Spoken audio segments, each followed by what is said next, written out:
Hello, my darling, and welcome to today's story time. Today we are beginning Viking Tales by Jennie Hall, written in 1902, and we'll be reading with the crackling fireplace for the bedtime story effect, and for our listeners who have tinnitus or insomnia and need a little extra background sound. And now, on with our story time. What the sagas were. Iceland is a little country far north in the cold sea. Men found it and went to live there more than 1,000 years ago. During the warm season, they used to fish and make fish oil and hunt seabirds and gather feathers and tend their sheep and make hay.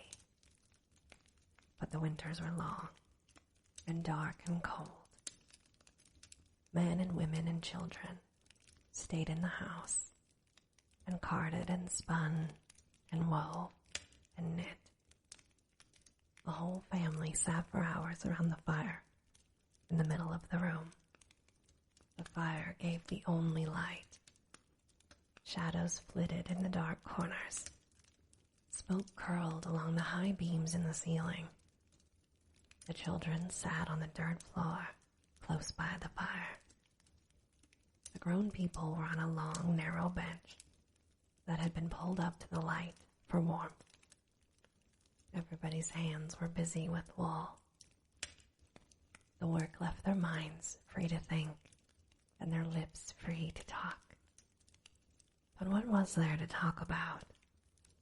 The summer's fishing, the killing of a fox, a voyage to Norway. But the people grew tired of this gossip. Fathers looked at their children and thought, they are not learning much. What will make them brave and wise? What will teach them to love their country and old Norway?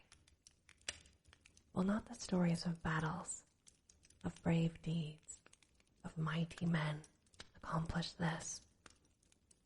So, as the family worked in the red firelight, the father told of the kings of Norway, of long voyages to strange lands, of good fights, and in farmhouses all through Iceland. These old tales were told over and over until everyone knew them and loved them. Some men could sing and play the harp. This made the stories all the more interesting. People called such men skalds, and they called their songs sagas. Every midsummer there was a great meeting. Men from all over Iceland came to it and made laws. During the day there were rest times when no business was going on. Then some skald would take his harp and walk to a large stone or a knoll and stand on it and begin a song of some brave deed from an old Norse hero. At the first sound of the harp and of the voice, men came running from all directions crying out, "The skald! The skald! There's a saga." They stood about for hours and listened. They shouted their applause and praise. When the skald was tired, some other man would come up from the crowd and sing or tell a story. As the skald stepped down from his high position, some rich man would rush to him and say, "Come and spend next winter at my house. Our ears are thirsty for song." So the best skalds traveled much and visited many people. Their songs made them welcome everywhere. They were always honored with good seats at a feast. They were given many rich gifts. Even the king of Norway would sometimes send across the water to Iceland, saying to some famous skald, "Come and visit me. You shall not go away empty-handed." Men say that the sweetest songs are in Iceland. I wish to hear them. These tales were not written down. Few men wrote or read in those days, and scholars learned songs from hearing them sung. At last, people began to write more easily. Then they said, "These stories are very precious.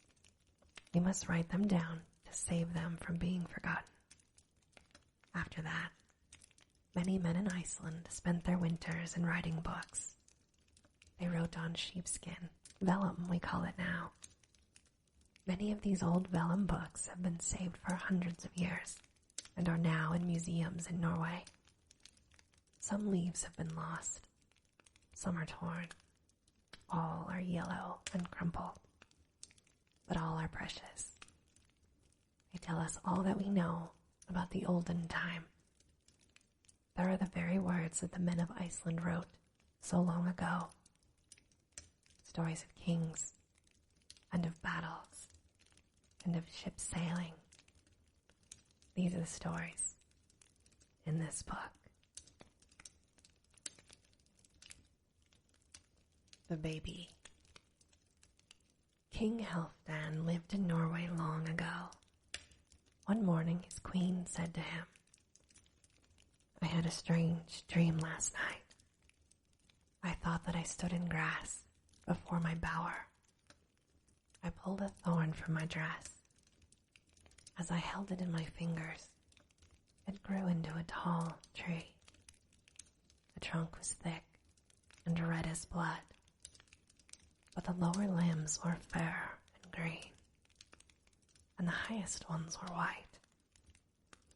I thought that the branches of this great tree spread so far that they covered all of Norway, and even more."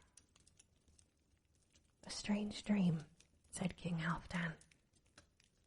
"Dreams are the messengers of the gods. I wonder what they would tell us." He stroked his beard in thought. Some time after that, a serving woman came into the feast hall where King Halfdan was. She carried a small white bundle in her arms. "My lord," she said, "a son has just been born to you." "Ah!" cried the king, and he jumped up from the high seat and hastened forward until he stood before the woman. "Show him to me," he shouted, and there was joy in his voice. The serving woman put down her bundle on the ground and turned back the cloth, and there the baby lay. The king looked at it carefully. "It's a goodly youngster," he said, and smiled. "Bring to me Ivar and Thorstein."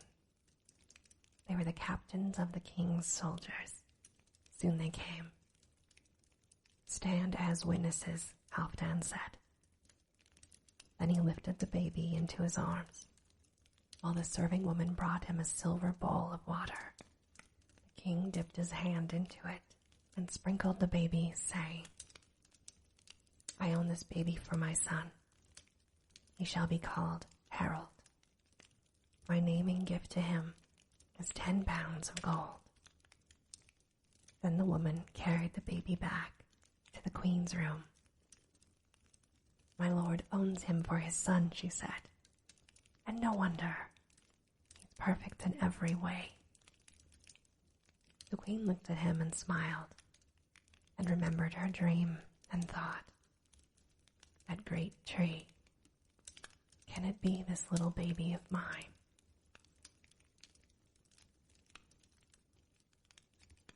The Tooth Thrall. When Harold was 7 months old, he cut his first tooth. Then his father said, "All the young of my herds, lambs, cows, and colts, that have been born since this baby was born, I this day give to him. I also give to him this thrall, Olaf. These are my tooth gifts to my son." The boy grew fast, for as soon as he could walk about, he was out of doors most of the time. He ran in the woods and climbed the hills and waded in the creek. He was much with his tooth thrall, for the king had said to Olaf, be ever at his call. Now this Olaf was full of stories, and Harold liked to hear them. "Come out to Aegir's Rock, Olaf, and tell me stories," he said almost every day.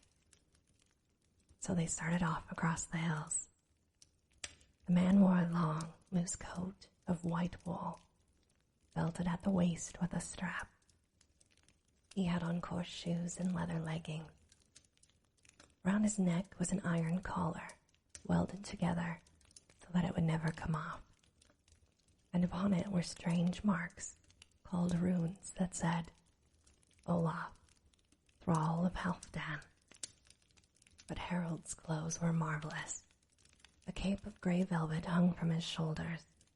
It was fastened over his breast with great belt buckles, and it waved in the wind. The scarlet lining flashed out, and the bottom of a little scarlet jacket showed.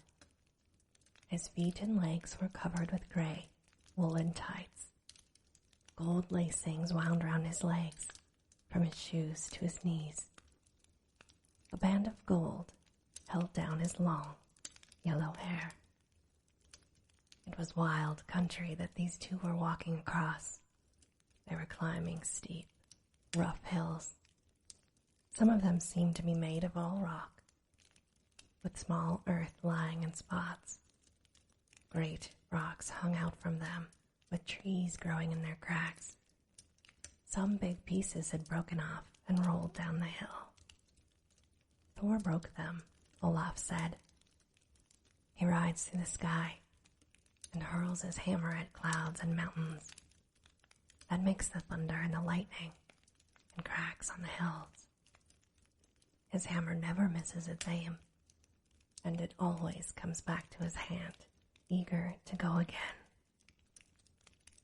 When they reached the top of the hill, they looked back. Far below was a soft green valley. In front of it, the sea came up into the land and made a fjord. On each side of the fjord, high walls of rock stood up and made the water black with shadow. All around the valley were high hills with dark pines on them, and much farther off were the mountains. In the valley were Halfdan's houses around their square yard. "How little our houses look down there," Harold said. "But I can almost, yes, I can see the red dragon on the roof of the feast hall. Do you remember? I had climbed up and sat on his head, Olaf." He laughed and kicked his heels and ran on. At last they came to Aegir's Rock and walked up its flat top. Harold went to the edge and looked over. A ragged wall of rock reached down. About 200 feet below, black water of the fjord was seen. Olaf watched him for a while, and then he said, "No whitening of your cheek, Harold. Good. A boy that can face the fall of Aegir's Rock will not be afraid to face the war flash when he is a man." "Oh ho, I am not afraid of the war flash now," cried Harold. He threw back his cape and drew a small dagger from his belt. "See," he cried, "does this not flash like a sword? And I am not afraid. But after all, this is a baby thing. When I am 8 years old, I will have a sword, a sharp tooth of war." He swung his dagger as though it were a long sword. Then he ran and sat on a rock next to Olaf. "Why is this called Aegir's Rock?" he asked. "You know that Asgard is up in the sky," Olaf said. "It is a wonderful city. The golden houses of the gods are in the golden grove. A high wall runs all the way around it. In the house of Odin, the Allfather, there is a great feast hall, larger than the entire earth, and its name is Valhalla. Valhalla has 500 doors.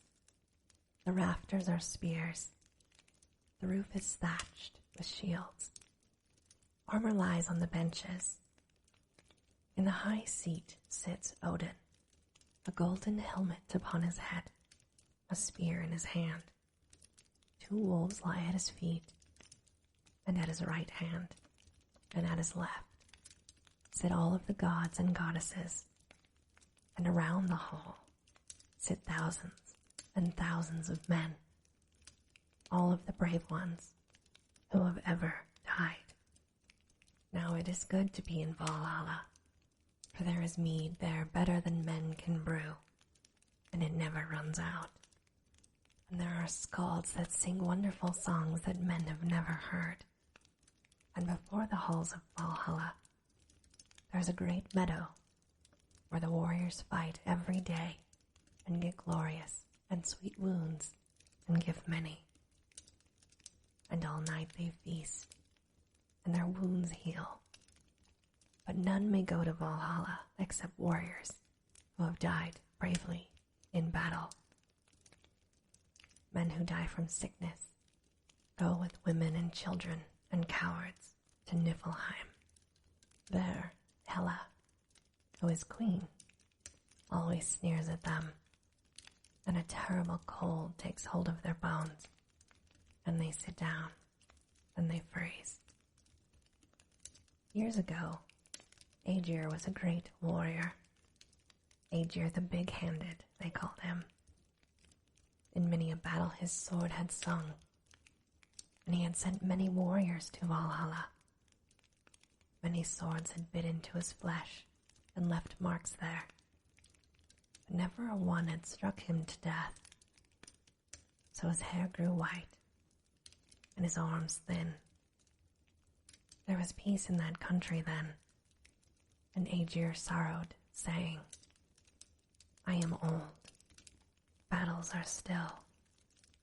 Must I die in bed like a woman? Shall I not see Valhalla? Now thus did Odin say long ago.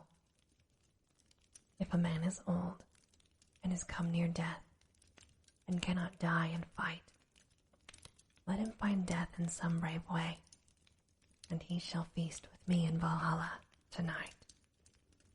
So one day Aegir came to this rock. A deed to win Valhalla, he cried. Then he drew his sword and flashed it over his head and held his shield high above him and leaped about in the air and died in the water of the fjord. Oh no, cried Harold, jumping to his feet. I think that Odin stood up before his high seat and welcomed that man gladly when he walked through the door of Valhalla. So the songs say, replied Olaf. For skalds still sing that song of the deed everywhere in Norway. Olaf's farm. At another time, Harold asked, What is your country, Olaf? Have you always been a thrall? The thrall's eyes flashed. When you are a man, he said, and go a Viking to Denmark, ask men whether they ever heard of Olaf the Crafty. There, far off, is my country across the water. My father was Gubrand the Big. 200 warriors feasted in this hall and followed him to battle. 10 sons sat at meat with him, and I was the youngest.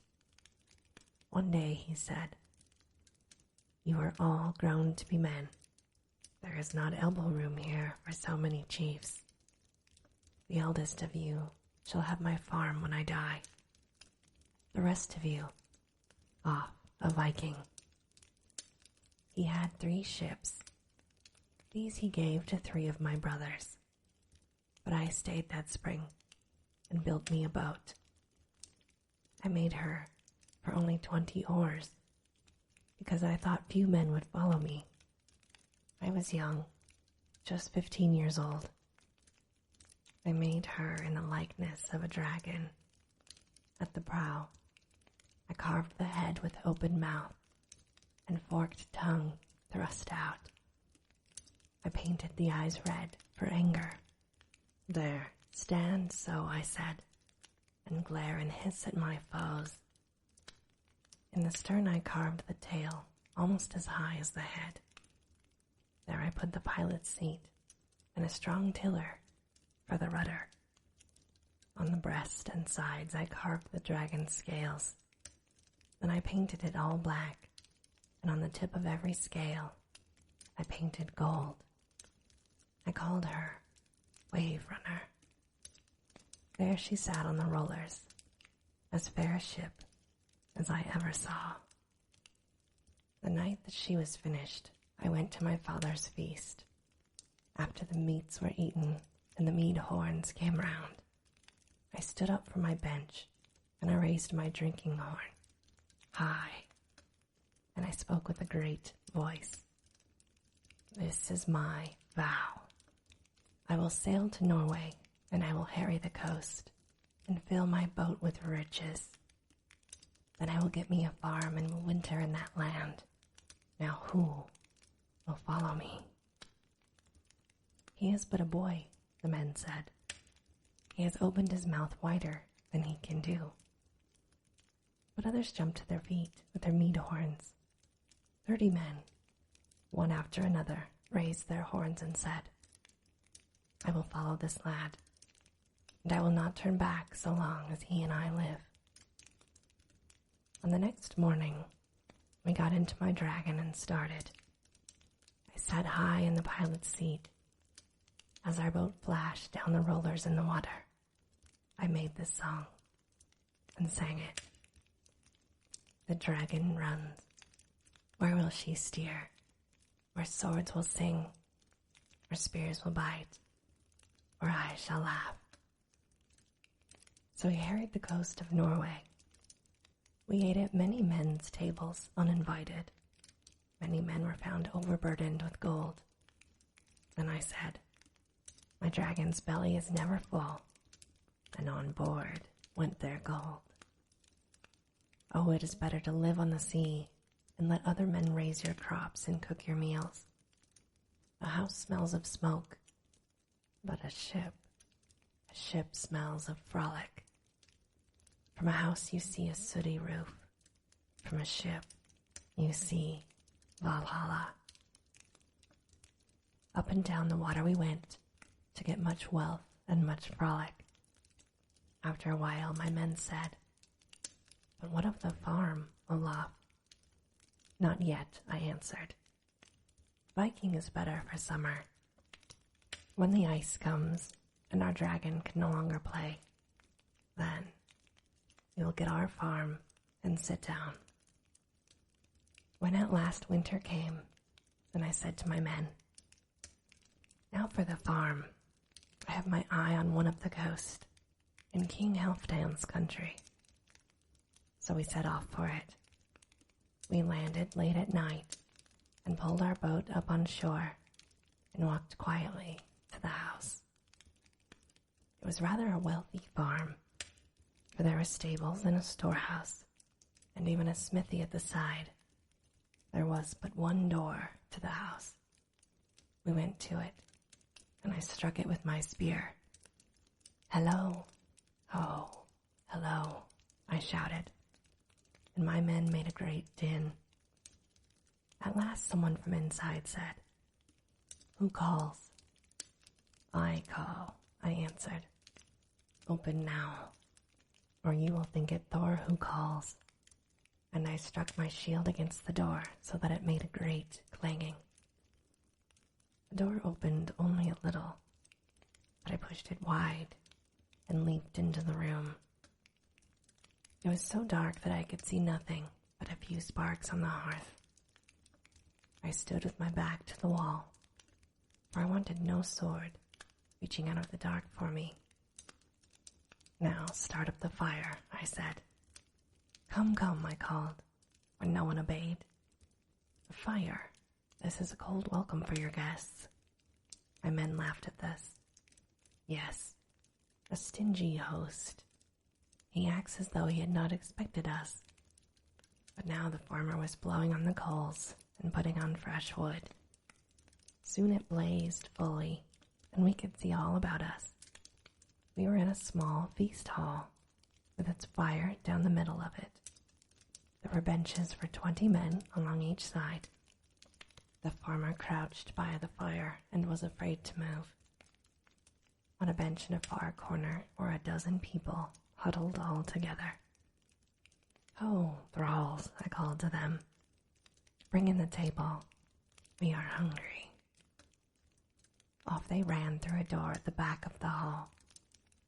My men came in and lay down by the fire and warmed themselves, but I set 2 of them as guards at the door. "Well, friend farmer," laughed one, "why such a long face? Do you not think we shall be merry company?" "We came only to cheer you," said another. "What man wants to spend the winter with no guests?" "Ah," another then cried out, sitting up, "here comes something that will be a welcome guest to my stomach." The thralls were bringing in a great pot of meat. They set up a crane over the fire and hung the pot upon it, and we sat and watched it boil while we joked around. At last the supper began.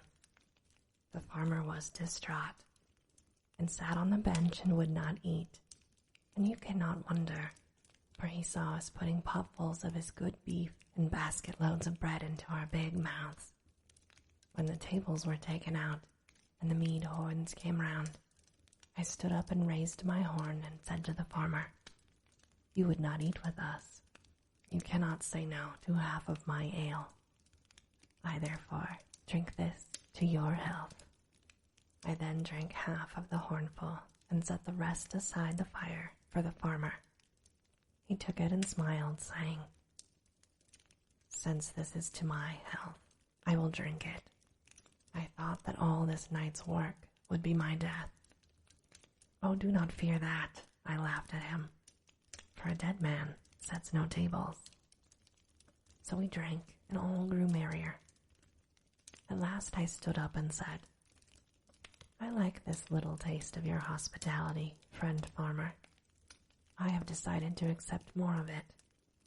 The men roared with laughter. "Come," they cried. "Thank him for that, farmer. Did you ever have such a lordly guest before?" I went on.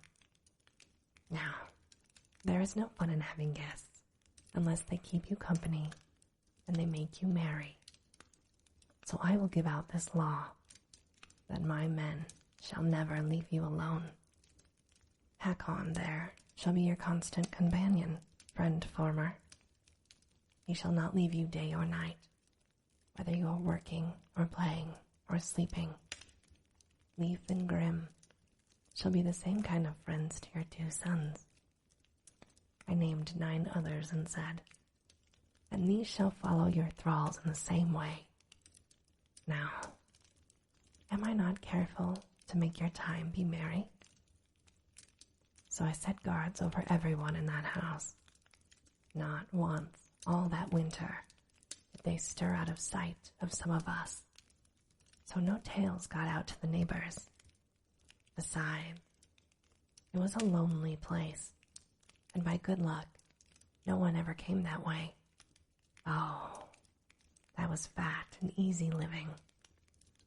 Well, after we had been there for a long time, Hakon came to the feast one night and said, "I heard a cuckoo today."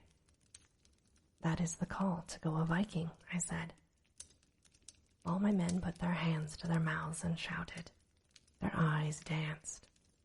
Big Thorleif stood up and stretched himself. "I am stiff with long sitting," he said, "and I itch for a fight." I turned to the farmer. "This is our last feast with you," I said. "Well," he laughed, "this has been the busiest winter I ever spent, and the merriest. May good luck go with you." "By the beard of Odin," I cried, "you have taken our joke like a man." My men pounded the table with their fists. "By the hammer of Thor," shouted Grim, "here is no stingy coward. He is a man fit to carry my drinking horn, the horn of a sea rover, and a sword swinger. Here, friend, take take it. And he thrust it into the farmer's hand. May you drink heart's ease from it for many years. And with it, I leave you a name, Sif the Friendly. I shall hope to drink with you sometime in Valhalla. Then all of my men poured around that farmer and clapped him on the shoulder and piled things upon him, saying, Here's a ring for Sif the Friendly. Here's a bracelet. A sword would not be ashamed to hang at your side. I took 5 great bracelets of gold from our treasure chest and gave them to him. The old man's eyes opened wide at all of these things, and at the same time he laughed. May Odin send me such guests every winter, he said. Early next morning, we shook our hands with our host and boarded the Wave Runner and sailed off. Where shall we go? My men asked. Let the gods decide, I said, and tossed up my spear. When it fell on the deck, it pointed up shore, so I steered in that direction. That is the best way to decide, for the spear will always point somewhere, and one thing is as good as another. That time, it pointed us to your father's ships. They closed in battle with us, and killed my men, and sunk my ship, and dragged me off a prisoner. They were 3 against 1, or they might have tasted something more bitter at our hands. They took me before King Halfdan. Here, they said, is a rascal who has been harrying our coasts. We sunk his ship and men, but we brought him to you. A robber Viking, said the king, and he scowled at me. I threw back my head and laughed. Yes, and with all of your fingers, it took you a year to catch me. The king frowned more angrily. Saucy too, he said. Well, thieves must die. Take him out, Thorkel, and let him taste your sword. Your mother, the queen, was standing by, and now she put her hand on his arm and smiled and said, He is only a lad. Let him live, my king. And would he not be a good gift for our baby? Your father thought of this a moment, and then he looked at your mother and smiled. Soft heart, he said gently to her. Then to Thorkel, Well, let him go, Thorkel. Then he turned to me again and frowned. But, young sharp tongue, now that we have caught you, we will put you into a trap that you cannot get out of. Men, weld an iron collar upon its neck. So I lived, and now I am your tooth thrall. Well, it is the luck of war. But by the chair of Odin, I kept my vow. Yes, cried Harold, jumping to his feet, and had a joke in the bargain. Ah, sometime I will make a brave vow, just like you. Olaf's fight with Havard. At another time, Harold said, Tell me of a fight, Olaf. I want to hear about the music of swords. Olaf's eyes blazed. I will tell you of our fight with King Havard, he said. One dark night, we had landed at a farm. We left our wave runner in the water with 3 men to guard her. The rest of us went into the house. The farmer met us at the door, but he died by Thorkel's sword. The others we shut into their beds. The door at each end of the hall we had barred on the inside, so that nobody could surprise us. We were busy going through the cupboards and shouting at our good luck. But suddenly, we heard a shout outside. Thor and Havard. Then there was a great beating at the doors. He has 200 fighters with him, said Grim, for we saw his ships last night. 30 against 200. We shall all drink in Valhalla tonight. Well, I said, Odin shall have no unwilling guest in me. Nor in me, said Hakon. Nor in me, shouted Thorkel. And that shout went all around, and we drew out our swords and caught up our shields. Hot work is ahead of us, said Hakon. Besides, we must leave none of this mead for Havard. Lend me a hand, Vikings. Then he and another pulled out a great tub and sat on the floor of the cupboard. I drink to Valhalla tonight, said Thorkel the Thirsty, and he plunged his horn deep into the tub. When he brought it up, his sleeve was dripping, and the sweet mead was running over the horn. Slavin, cried Hakon, and he struck Thorkel with his fist and knocked him over into the cupboard. He fell against the wooden wall at the back, and a carved panel swung open behind him. He dropped down head first. In a minute, he put his head out through the hole again. We all stood staring. I think this is a secret passage, he said. We will try it, I answered. Throw dirt on the fire. It must be dark. So we dug up dirt from the earth floor and smothered the fire. All this time, there was a terrible shouting and hammering at the doors, but they were of heavy logs and stood. I with 4 more will guard this door, I said, pointing to the east end. Immediately 4 of my men stepped to my side. And I will guard the other, Hakon said, and 4 went with him. The rest of you, down the hole, I said, but close the door after you. If luck is with us, we will meet at the ships. Now, Thor and our good swords help us. Quick. The doors are giving way. So we 10 men stood at the doors and held back the king's soldiers. It was dark in the room, and the people out of doors could not tell how many were inside. Few were eager to be the first in. 30 swords are waiting in there to eat up that first man, we heard someone say, and we chuckled at this. But the king stood in the very doorway and fought. Our 5 swords held him back for a long time, but at last he pushed through, and his men poured in after him. We ran back and hid behind some tubs in a dark corner. The king's men went groping about and calling, but they did not find us. The room was full of shouting and running and sword clashing, for in the dark and the noise, the men could not tell their own soldiers. More than one fell by his friend's sword. When it was less crowded about the doorway, I whispered, Follow me in double line. We will make for the ships. Keep close together. So that double line of men, with swords swinging from both sides, ran out through the dark. Swords struck out at us, and we struck back.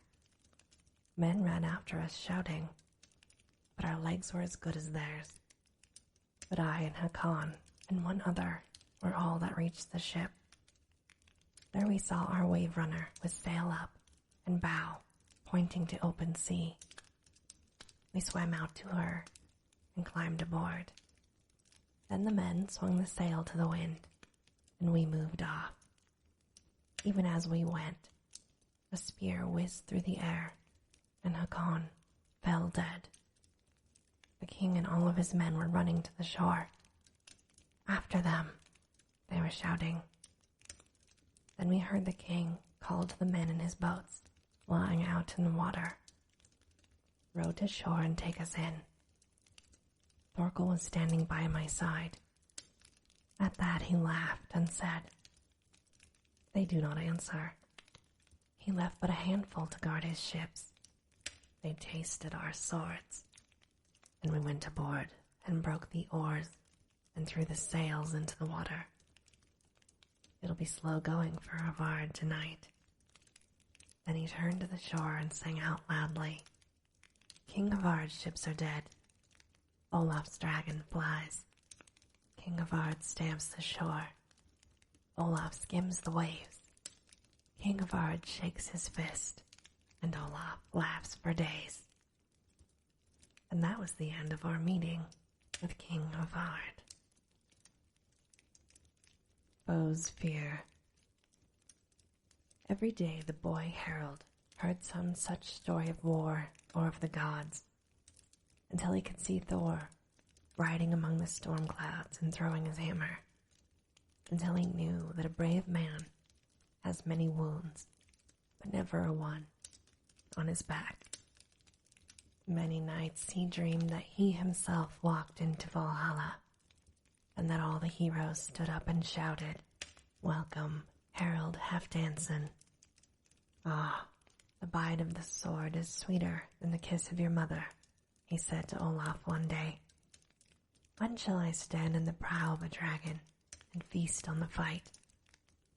I am hungry to see the world. Ivar, the far-goer, tells me of the strange countries he has seen.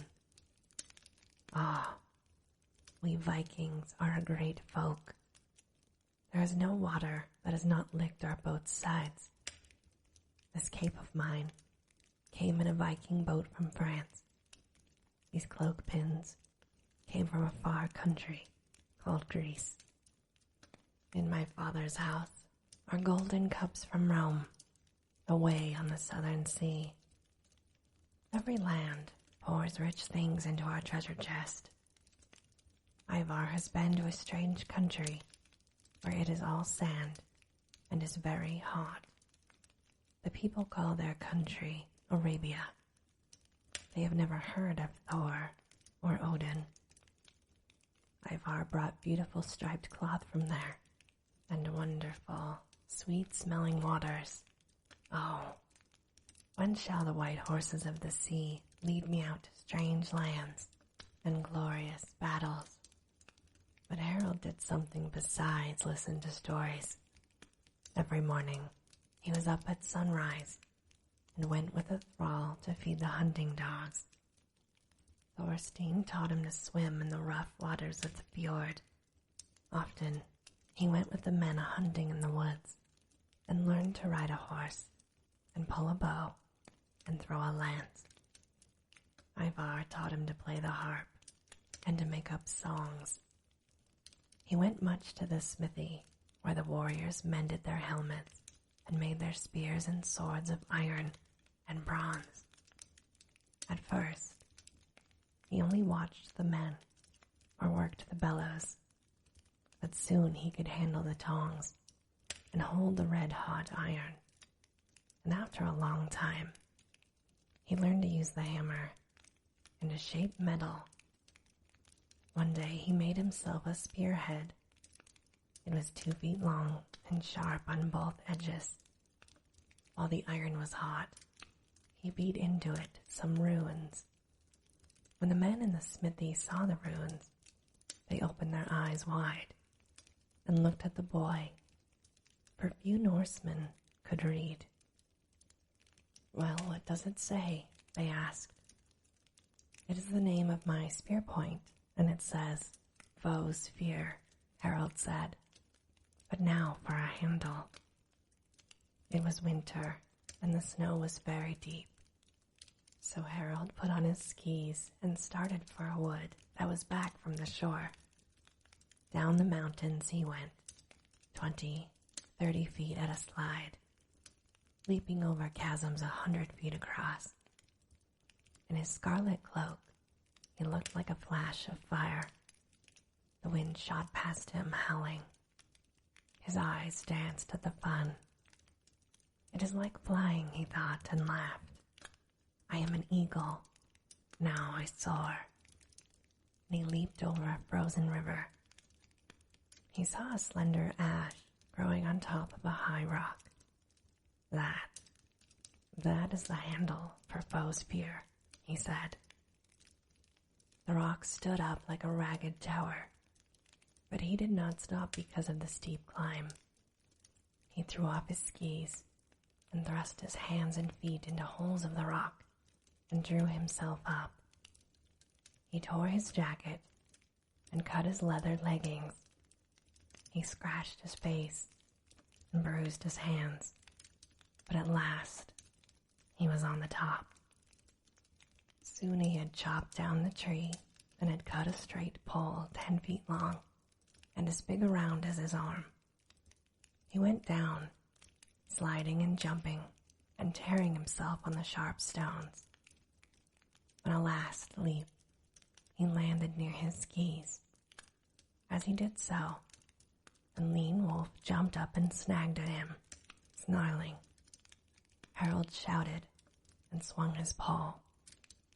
The wolf dodged, but quickly jumped again and caught the boy's arm between his sharp teeth. Harold thought of the spear point in his belt. In a wink, he had it out and was striking with it. He drove it into the wolf's neck and threw him back on the snow, dead.